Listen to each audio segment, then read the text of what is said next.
क्या India next super power बनने के लिए तैयार है?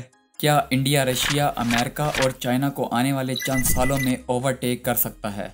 नाजरीन, 1947 में दुनिया की सबसे पुअरेस्ट कंट्री होने से लेकर 2024 तक दुनिया की सबसे फास्टेस्ट ग्रोइंग इकोनॉमी बनने तक इंडिया ने काफ़ी लंबा सफ़र तय किया है।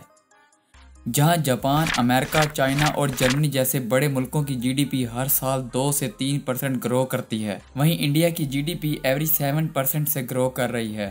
आपको ये जानकर हैरानी होगी कि पिछले 10 सालों में ब्राज़ील, इटली, फ्रांस, यूके और कनाडा की इकोनॉमी क्रॉस करके अब इंडियन इकोनॉमी दुनिया की 5th लार्जेस्ट इकोनॉमी बन चुकी है। 2025 तक इंडिया जापान को पीछे छोड़कर दुनिया की 4th लार्जेस्ट इकोनॉमी बन जाएगी। इंडिया की फाइनेंस मिनिस्टर निर्मला सीतारमण के मुताबिक 2027 तक इंडिया जर्मनी को पीछे छोड़कर दुनिया की 3rd लार्जेस्ट इकोनॉमी बन जाएगी। मगर 1947 में इंडिपेंडेंट हुआ ये मुल्क आज इतना पावरफुल कैसे बन गया? और क्या इंडिया वर्ल्ड सुपर पावर बन पाएगा या फिर सारी ज़िंदगी अमेरिका और चाइना की परछाई ही बना रहेगा?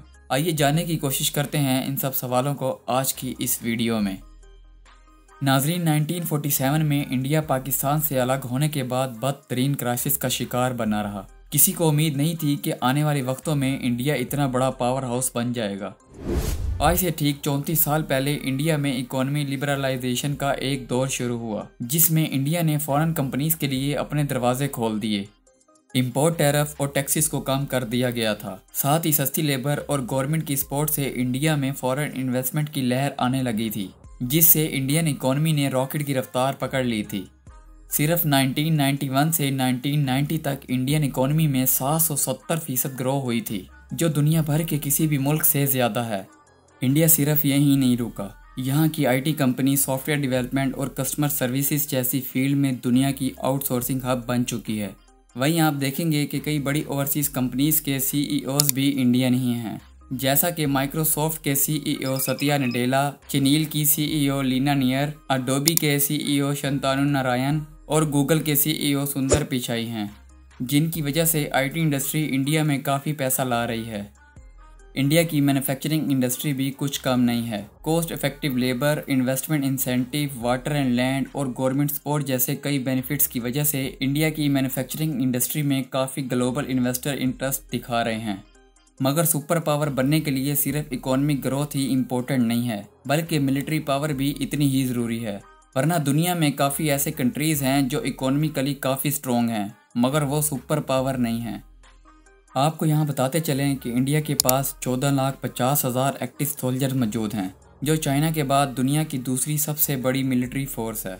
इसके अलावा लेटेस्ट रिपोर्ट्स के मुताबिक यूनाइटेड स्टेट, चाइना और रशिया के बाद इंडिया के पास दुनिया का 4th लार्जेस्ट मिलिट्री बजट है, जो इंडिया की इकोनॉमी के साथ साथ हर साल ग्रो होता है। इंडियन आर्म फोर्स के पास automatic weapon, rocket launcher, arm vehicle, tanks, anti tanks missiles, helicopters, fighter jet, drones और सबमरीन से लेकर न्यूक्लियर मिसाइल तक हर वो एक मिलिट्री इक्विपमेंट है जो एक सुपर पावर कंट्री के पास होता है। लेकिन कुछ ऐसी प्रॉब्लम्स भी हैं जो इंडिया को सुपर पावर बनने से रोक सकती हैं। सबसे बड़ी प्रॉब्लम यह है कि इंडिया के पास अपनी ज़रूरत को पूरा करने के लिए प्रॉपर इंफ्रास्ट्रक्चर मौजूद नहीं है। इसके अलावा ट्रांसपोर्ट इंफ्रास्ट्रक्चर को भी पावरफुल बनाने की ज़रूरत है, जिसे लेकर इंडियन गवर्नमेंट काफ़ी बड़े बड़े स्टेप्स ले रही है। इसका अंदाज़ा आप इस बात से लगा लें कि पिछले 10 सालों में इंडियन रोड नेटवर्क 50% इंक्रीज़ हुआ है। जहां 2013 में 71,000 किलोमीटर के हाईवेज थे, वहीं अब 2024 में ये नंबर डबल होकर 1,40,000 किलोमीटर से ज़्यादा हो गया है। इन सब के अलावा भी इंडिया एक और ज़बरदस्त प्रॉब्लम से गुजर रहा है, जो है पॉवर्टी रेट। 1970 में इंडिया में पॉवर्टी रेट 63% था, जो 2023 में 11.9% तक रिड्यूस हुआ है। लेकिन 1970 में इंडिया की टोटल आबादी 55 करोड़ थी और आज 144 करोड़ है।